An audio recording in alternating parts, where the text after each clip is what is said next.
Hello there everyone, and welcome to a new review on the channel. And today we're looking at a product that came out some time ago, but one that I always had on my radar. And fortunately for me, this was my treat for myself for my birthday, and that is E-Wave by Marc Oberon. I've always liked the look of this. I always wanted to include this in my show, make a review on it, test it out. So this is my opportunity to do so. I played with it. I did around 3 performances on Zoom for some people and 1 live performance with this since I got it. I've been working on it and I really enjoy it. And I know there's already a ton of reviews of this. There's amazing reviews by Nick Tan, Fiddling Johnny, and so many other more. There's an interview with Craig Petty. There's one with Luke Dancy on this, giving this reviews.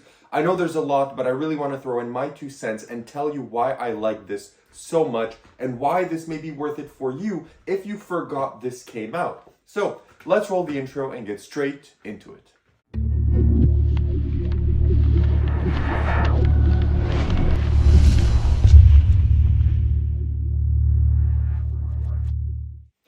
Perfect. So you decide to stick around, which means you want to learn more about E-Wave. Now, what is E-Wave? E-Wave is kind of a mini act with ESP symbols in which you can give the power to your spectator to have a perfect intuition or to make perfect guesses or to have spectacular kind of a sense of premonition, or however you want to twist it. Essentially, they will be able to always find a certain symbol that they name, as well as at the end, they will be able to put all 5 symbols on a board, and of course, all those 5 symbols will match. It's a bit hard to explain, but I think a performance will do it justice. So I'm not going to do the entire performance. I'm just going to do a small bit of it because this does run 5 or 6 minutes long if you do the entire thing. So I'm just going to do a small rundown of it, just the first phase and then the last phase, and I'll tell you what would happen in between. So let's roll a small clip of me performing E-Wave right now.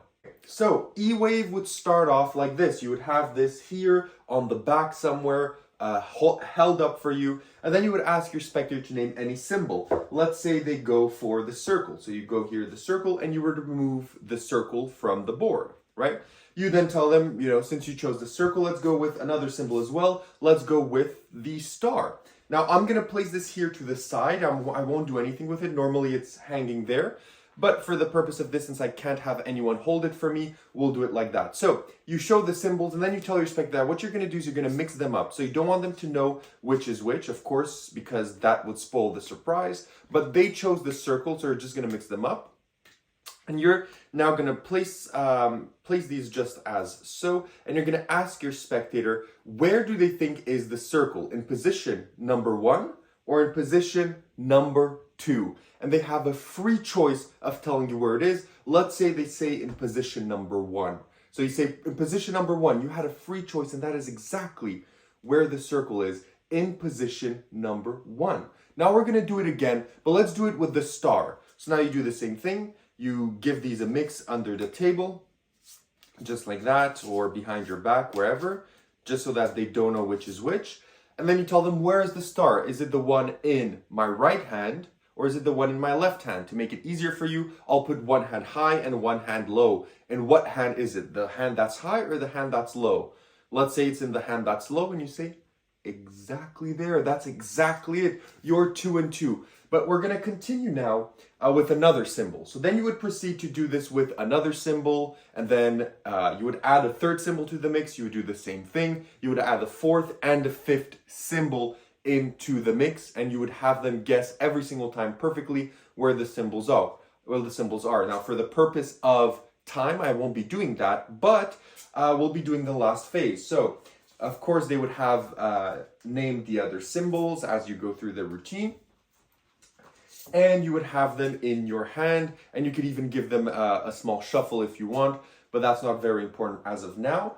But essentially, you'd have the board here. I'm going to do it like this because I don't have anything to hold it. And then you would ask your spectator, what symbol do they think this is? So let's say they think it's the star. So you're going to say the star. Perfect. We're going to place this right over the star. Let's go now with this symbol. What symbol do you think this is?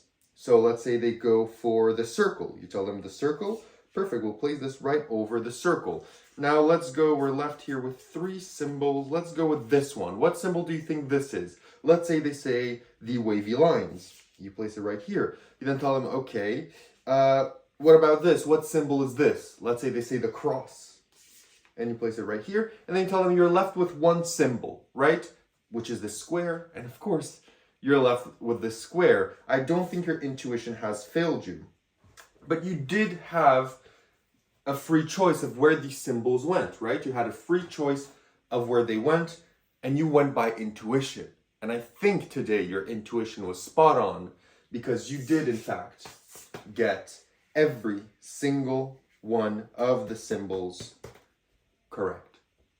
And that is a small performance of E-Wave. Let's continue now with the review. So that was a performance of E-Wave. I hope that you enjoyed. So it was short, but I do think now you get the gist of what the routine is. So knowing that, let's talk about where you buy this, how much does it cost, and what do you get. So you can buy this pretty much everywhere, since I do think it is pushed by Murphy's Magic worldwide. So you can check your local magic shop. If not, I got mine at ALAKAZAM Magic. I used my discount code. If you want, you can use it as well down below. This costs $150 US. And what you get is the beautiful box that I showed you at the start. You get your cards. So you get your cards. They're like this. They're like plastic kind of cards, very durable. You get all the cards provided to you. And then you also get on top of that your board, which is like kind of a hardish, more plastic, right? With the top here, you get the back. This you can peel it off. It's just a protective film. So if you want it to be white on white, you can, but I just want to keep the protective film. And you get your board. As on top of that, you also get, so on top of the cards and the board and the box, you also get your instructional video, which is around 50-ish minutes long, with Marc Oberon going through everything that you need to know about this. He talks about how to handle the cards, how to handle the board, how to set it, reset it, how the routine goes, the phases, if you want to change phases. Everything is well shot and well explained. It is very well done. There's over the shoulder angles. You understand everything that you need. It's a very well shot video. So that is what you get with E-Wave. So having said that, now let's talk about difficulty. Is E-Wave difficult to perform? And E-Wave is not difficult to perform per se, but it will take some practice, okay? Will take some practice, because there is kind of not a knack, but there is a subtlety to how you handle the cards. There's a subtlety to how you shuffle the cards. There's a subtlety to how you display them, how you remove them from the spread. And if done incorrectly, you have the risk of flashing, or for the effect to maybe be seen from certain angles, or for it not coalescing or working as it's supposed to. So even though it's not a hard routine, you do have to put some practice into it. Personally, it took me a bit of time. It took me like around maybe 30, 40, 45 minutes of practicing with the cards to do it. And I'm saying this for the first phases. So once you have to place the cards on the board and reveal them as a unit, there's no sleight of hand. Anyone can do that part.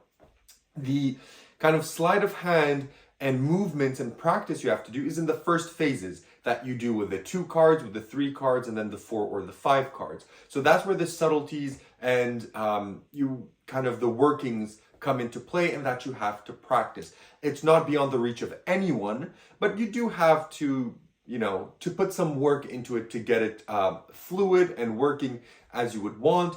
And also, as other reviewers have mentioned on the product, once you start playing with it, you're maybe not going to do it the exact way Marc Oberon does. So you're going to find some subtleties and some nuances based on your hand size, based on how you prefer to do the routine, etc., and of how to hold, how to display, and how to work around the cards. So that is going to be up to you, but it's not too difficult, but it will require a bit of practice. So around the kind of like bridging the line of beginner intermediate, so kind of the midpoint of that to intermediate / advanced. So kind of between that that space is where this situates itself. So having said that, what about the practicality? So is this practical? And the answer is, well, it is practical for certain scenarios. Of course, this is not something you're gonna bring with you, walk around, or table hopping. I'm gonna talk about that in the next sections, right? But in terms of practicality, you're going to have to carry around your 5 cards. You're going to have to carry around, right, your cards. You're going to have to carry around your pack of cards. You're going to have to carry around the board as well. Now, Marc has taught this through, and he does show you on one of the lives with Luke Dancy that this is customized exactly to fit those metal carrying case. You know, the metal carrying case, like the bulky ones that you bring your props to. This fits exactly in the top window of a case such as that. So it's easy to carry around to gigs or with you, but you do have to carry that around with you as well, and you will have to make sure, you know, you take care of it, because even though this is well built and is going to last a lifetime, if you start really not taking care of it, or just shoving it in your case, or just throwing it in your car as you're going somewhere, these will deteriorate and it will bang up, and you will not necessarily be able to replace this whatsoever without buying a new one. So you will have to take a bit of care when transporting this. Additionally, regarding practicality, is what are the angles. The angles for this routine are 180, so no one can be behind you, right? You can maybe do like a 270 if there's like people like here and there's more people around here, and you can kind of work around the angles, but essentially no one can look over your shoulder at any point in the routine. They really can't do that. So the angle wise is around kind of a parlorish stage environment, right? You can't do this around it, but I'd say maybe a 180 degree, 270 degree angle, you could maybe play around with this and work around it. Regarding now, let's move into the reset. So what is the reset of this? The reset of this is relatively quick. It can't be done in front of the spectator, so you will have to go, if you want to work this, maybe at a few tables, a few special tables, you want to do this there, you will have to reset it, and you just have to go out of the eyesight of the spectator. So just put this back in your case, reset it. It's going to take you maybe around 15 seconds to reset. It is a very relatively quick reset at that, so it doesn't take much. Regarding examinability, this is not examinable. The cards aren't really examinable because I think it's the way they work is visible if you would give it to the hand of the spectator. So this is not examinable, but I don't think it has to be examinable. Everything is so fair. The spectator does everything. There's no real need here for examinability, but I know that may be an issue for some people. The board as well isn't very examinable. Once the reveal is done, the board could be maybe looked at a bit, but not too much. So examinability wise, you can't really have any of the props examined, but for where this was designed to be performed, I don't think that's an issue. And that's why we're going to talk about that right now, which is where do you perform this? So to me, this works specifically well for stage, parlor, Zoom, a situation where spectators are in front of you, so like maybe a cabaret setting. If you're working at a venue and you have one special table you want to perform this to, you can do this at a table as well. But this is not designed for your table-to-table walk-around performance, right? This is not something you're going to go and do at every single table at a wedding of like 25 tables, right? So this is not something for that.